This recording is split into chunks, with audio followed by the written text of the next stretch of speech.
asele beliqela abanye esele behlawulwe kakade futhi siyathembisa ukuba ngabana ngolwesithathu weveki ezayo bakhona bazawubona umahluko ze siyoqumbela ngolwesithathu mhla we-15. Bashiyeke bembanguza abakhweli kwindawo eziliqela eMpuma Koloni emva kokuqhankqalazo loonoteksi nolukhokelele ekuvalweni kwendlela. Uza kubizelwa kwinkqubo yoluleko isakuba ngumongameli we-ANC uMnumzana Jacob Zuma kwiveki ezayo.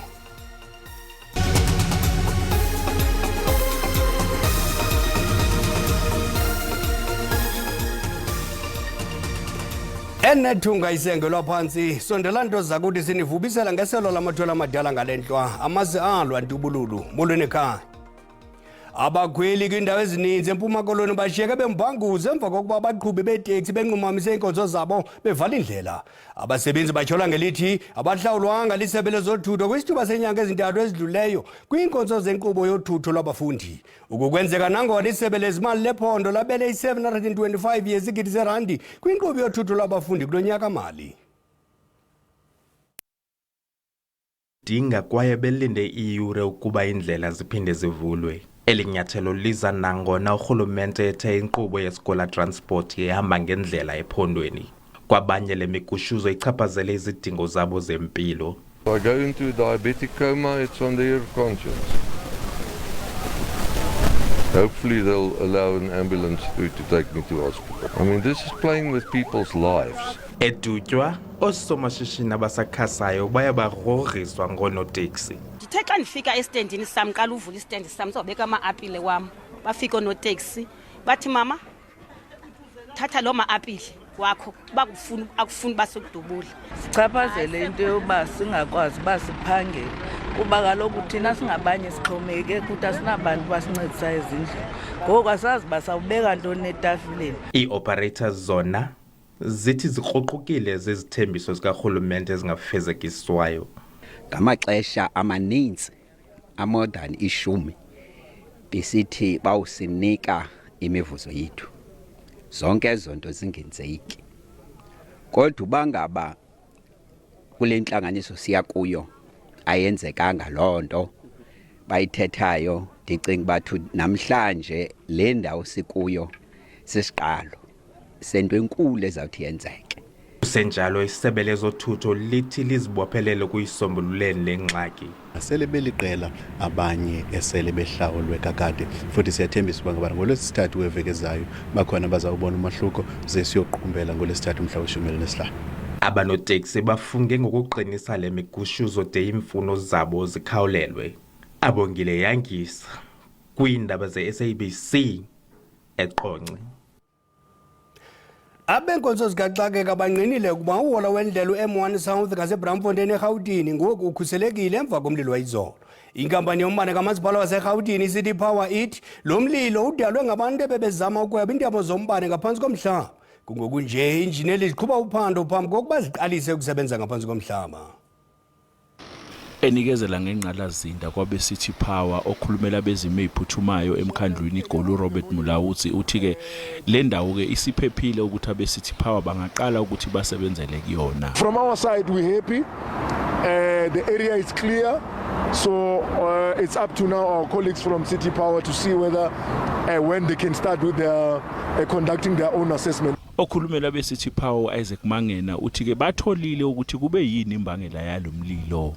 Preliminarily, what we have seen is that our cable, there was an attempt to steal our cable, and that is what basically caused the fire underground in the tunnels. And we have seen while we were spending the day here with EMS fighting those fires, fighting the smoke, fighting the heat underground, and that is the reason why as City Power were not able to basically even move in. Obangena uthi ke bangakujabulela ukuthi basebenzisane namaphoyisa ukunqanda ukwebiwa kwamakhebula kule ndawo. We have engaged the police, and I think the police, we will also continue to engage them so that they can also start to be seen to be acting against this criminality. Yesterday when there was that gunfire, our security tell us that the police vehicle was also around in the vicinity, but they did nothing. NginguCalvin wakwaDludla endabeni ze-SABC ngibika ngiseGoli. Owayesakuba ngumongameli we-ANC nosele inkokheli yeqela i-MK umnumzana Jacob Zuma uza kubizelwa kwinkqubo yoluleko ye-ANC ngolwesibini umhla wesixhenxe kule nyanga. Ukuvela kumaxwebhu ekomiti yoluleko kazwelonke ye-ANC.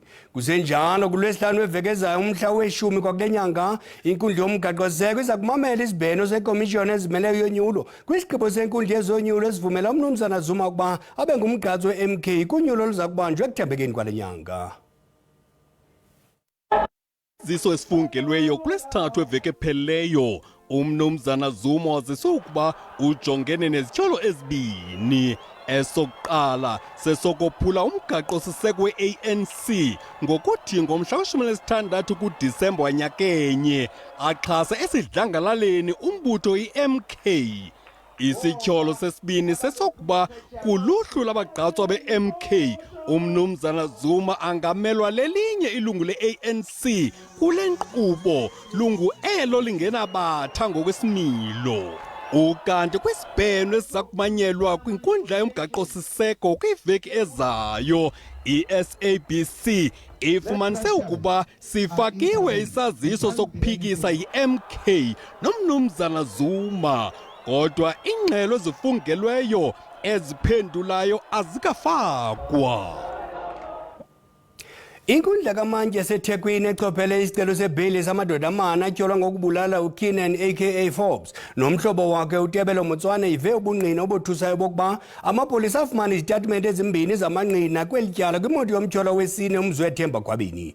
Ukuvela kwingxoxo phakathi kwemantyi umnumzana Vincent Hlatshwayo negqwetha labatyholwa. Masifumane ingxelo ezeleyo kuvuza umfoka Khumalo.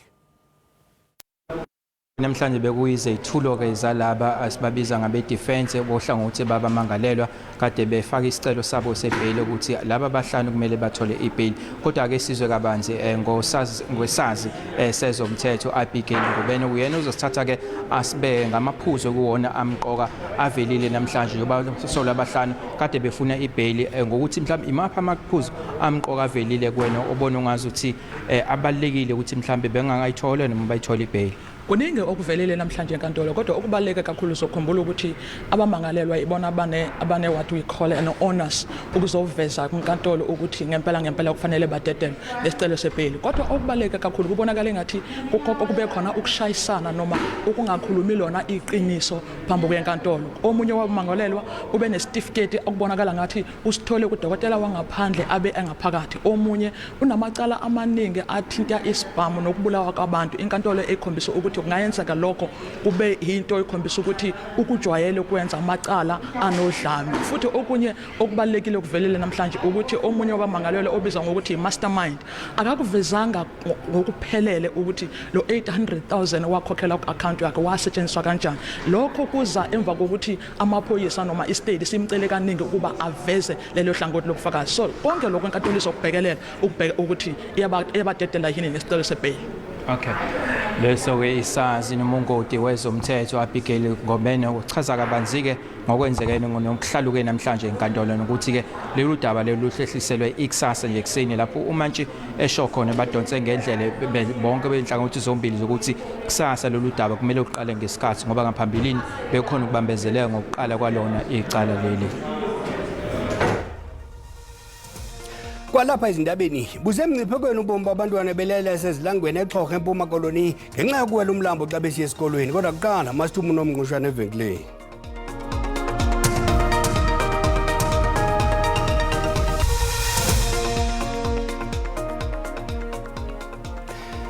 Usabukele indaba kwijelo ye-SABC1 yakwazi ke ukubukela kwakho ndezindaba kwikhasi le-YouTube ngokuthi SABC Indaba zesiXhosa. Siyacela ukuba xa ubukele ucofe ulike ze uba ukamcofi usubscribe sibongoza wenze njalo. Make siphinde sithi gwaqu kwinqaku lethu elijotshe entlanga lendlwa.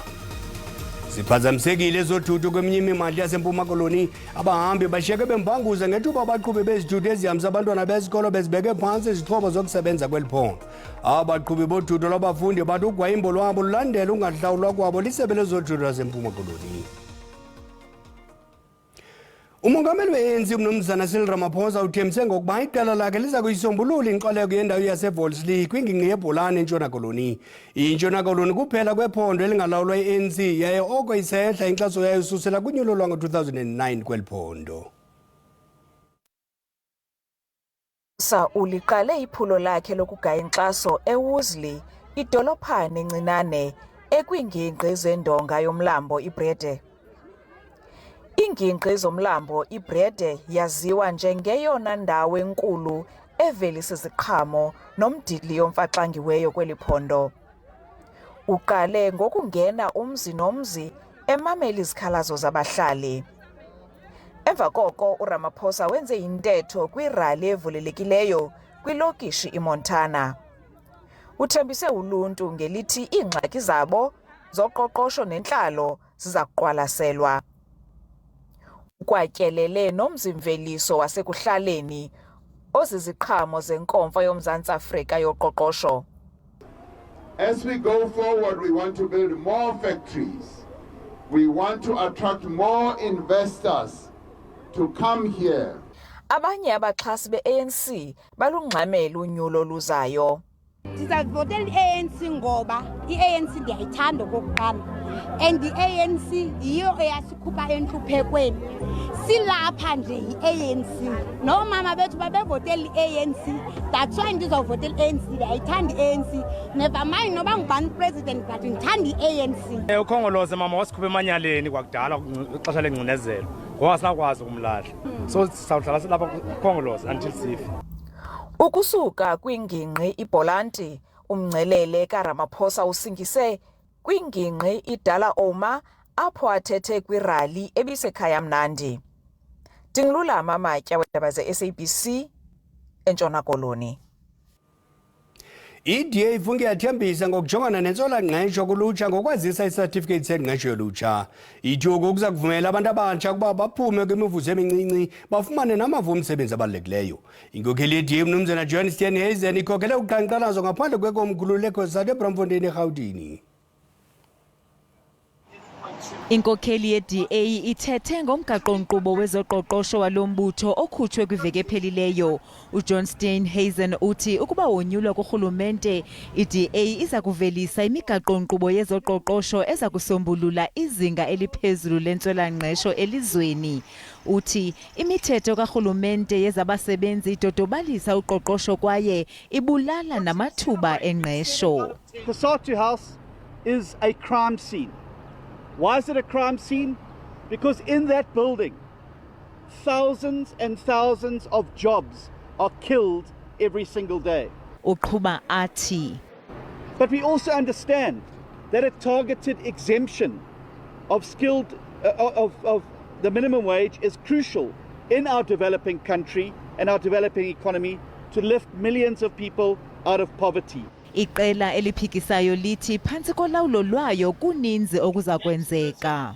So what we're saying is that through the Youth Employment Opportunity Certificate, you will grant young people the opportunity to exempt themselves from the minimum wage to make themselves far more attractive and easier for business to hire. Sekusele iveki ezimbalwa kuqhutywe unyulo, abemi beli baza kube bevotela amaqela abo. Umongameli wombutho ovuka ibambi e-Swiss League uMnumzana Colin Malantsho liphondo laKwaZulu-Natal maxa wambi liye livote ngokobuhlanga kwaye iinkokheli ze-ANC kufuneka zifundise abavoti ukuba ngokuthatha inxaxheba konyulo kwakhiwa isizwe. uMnumzana Malantsho bethetha kwinkomfa noonondaba eRhawutini. As an history, even post-94, of people voting according to tribal lines sometimes, which is one of the challenges that we're faced with. If you can check the voting pattern in KwaZulu-Natal, under that one of Nkandla, the tribalists from Nkandla, you saw the ANC increasing votes. When President Ramaphosa came in, you saw the decline a bit because of how they've been cultured. And we're saying that through political education and massive education, the ANC leadership there must go to the ground and educate our people. That we're building a nation here. We're not building a tribal groupings. We're building one nation of South Africa, which unites all South Africans behind South Africa. Now, that is the plan that we're busy with. Now, the issue of KwaZulu-Natal, it really needs us to work hard. We've lost some municipalities in the north of KwaZulu-Natal, but some of the municipalities we've lost also, sometimes ourselves must take responsibility because we must be an organizer to take responsibility. Some of our deployees we've sent there, they were sleeping. They were not servicing our people. Then our people, if you don't service them, they look for an alternative to be serviced. Inkokheli yeRise Mzansi umnumzana Songezo Zibi ithi imo yaseMahikenge emhlantshona itsala inkxaso-mali engakhokhelela kuphuhliso nokukhula koqoqosho. Umnumzana Zibi ukuthethe oku ngethuba etyelele isikhululo senqwelomoya ezingasebenziyo eMahikenge. Inkokheli yeRise Mzansi uSongezo Zibi nesigqeba sakhe bathabathe iphulo lokutyelela isikhululo senqwelomoya esingasebenziyo ukuphonononga isimo saso. Uvakalise ngelithi isimo sayo esimaxongo asiginyisi mathe kwaphela.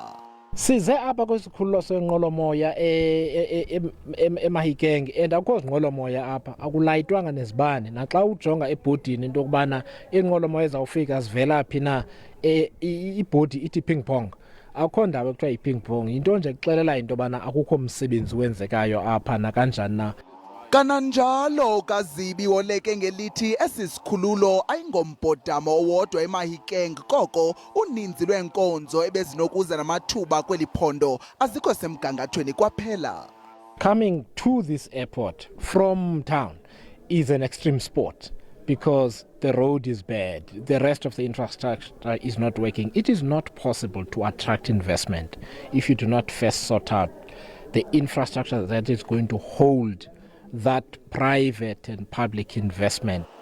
Ukanti ke uZibi uthi iRise Mzansi ihluma kuhle eMahikenge ikwagxininisa ngelithi isikhululo senqwelomoya singundoqo kwinkonzo abaza kuziphuhlisa ukuqinisekisa ukuba siba negalelo elimandla ekuzeni nofunquko kuqoqosho lwephondo. Inkundla yamatyala ezorhwebo yaseNaspoti eMbombela eMpumalanga ibuye yasihlehlisa ityala elijongene nowayesakuba ngumphathiswa wezobuntlalo umnumzana Bongani Bongo nabanye abali-17 ukuya kumhla we-10 kule nyanga. Ukubangele ukuba abanye abameli babatyholwa banamaxwebhu ohlukeneyo nokudala ekudideka. Umnumzana Bongo natyholwa nabo bajongene namatyala ayi-69 obuqhophololo, urhwaphilizo, unaniselwano ngemali kwakunye nokophula umthetho wokulawulwa kwezimali. Abahlali belali yasezilangweni eEliodale eMpuma Koloni bamemelela urhulumente ukuba abokhele ibhlorho ukuwela kumlambo waseXhorha. Baxhalabile ngokuba abantwana babo babeka ubomi babo esichengeni ngokuwela kulo mlambo ukuya esikolweni. Wami uba phezulu ngoba umntwana wami usenomkana amanzi ngenxa indlela imbi, umlambo umbi mkhulu, ziyaphela noma iveke 3 noba zimbini bengawele emlanjeni. Abantu abadala iyabaxhalabisa le meko kuba ichaphazela nempilo zabo. Kuye kunyanzeleke ukuba bawele umlambo ukuze bafumane uncedo lwezempilo baye kwisibhedlele eMatwaleni. Istop sethu sinye singapha, akunazipilisi zilapha elalini. Singena venkili lapha elalini. Umasipala wasekuhlaleni uMpashe uthi usenza inzame kweminye iminyango karhulumente ukuzama ukuba yokhiwe ibhlorho. Sisenza inzame singumasipala zokufumana kunye nokudibanisa inkxaso-mali evela kurhulumente wephondo nowesizwe ukuze bangenelele njengoko umlambo umkhulu kakhulu kwaye uza kufuna imali eninzi yoba yakhiwe le bhlorho. Abahlali bathi liphezulu inani labantwana abayekayo esikolweni ngenxa yendlela ezingahambekiyo nebhlorho ezingawelekiyo. NdinguNomzwanele Mngoma kwiindaba ze-SABC kwilali yaseMtitshwa eXhorha. Kwikhasi lethu leFacebook sikubuze ngeqhawe lamanqindi elingasekho uDingani the Rose of Soweto Thobela ze waphendula wenjenje mbukeli. Ndimkhumbula kakuhle yabona umlo wakhe kwimilo yonke yenzileyo iRose of Soweto. Ndikhumbula kakhulu kulaa mlo wakhe ke ngoku noLopez. Hayi wandibethela yena kamnandi. Ngithi mina ayohamba amaqhawe kuyosala ibongo ungathi umphefumulo wakhe ungalala ngalokhulu ukuthula. uDingani Thobela uyidlalile indima yakhe kakhulu kwezamanqindi. Sasimbiza the Rose of Soweto. Madukalekile iqhawe endimele lesibhakela bese lithanda kakhulu ubaba uDingani Thobela engathi nje umphefumulo wakhe ungaphumula ngokuthula. Ngikhumbula umlo wakhe noTony Lopez lapho thina besibona sengathi uDingana uwinile kodwa ekugcineni arojwa. Kwaba ne-rematch, kuleyo rematch kulana uDingana awine khona ene nesaka vele bese likhuphuke kakhulu. Awu, zabhlungu lezi ndaba ezwakalayo zokwedlula emhlabeni kaDingani Thobela. Awu, the Rose of Soweto, awu, ushayela isibhakela lowo muntu. ushayela iziphakela kakhulu ongathi akamazi ayishuta kusiyena wala emhlabeni. Ukudlula kukaDingani Bongani Thobela emhlabeni akushayekanga umndeni kuphela kodwa kulahlekele iSouth Africa yonke njengoba ebe professional weboxing. Usabubaba uDingani Thobela makalale ngokuthula. Siyawazi amagalelo akhe kakhulu kwezamanqindi. Umdlalo ndokhumbulayo waDingani Thobela ndikhumbula amadibane naTony Lopez pha eSun City. Ya amanqindi yabe aphuma phaya kodwa uDingani Thobela uzayiwina ke le game. Ukanti ke ezi zizimvo zababukeli elijelo ndaba yeSABC elinakuthwaliswa xanduva ngazo.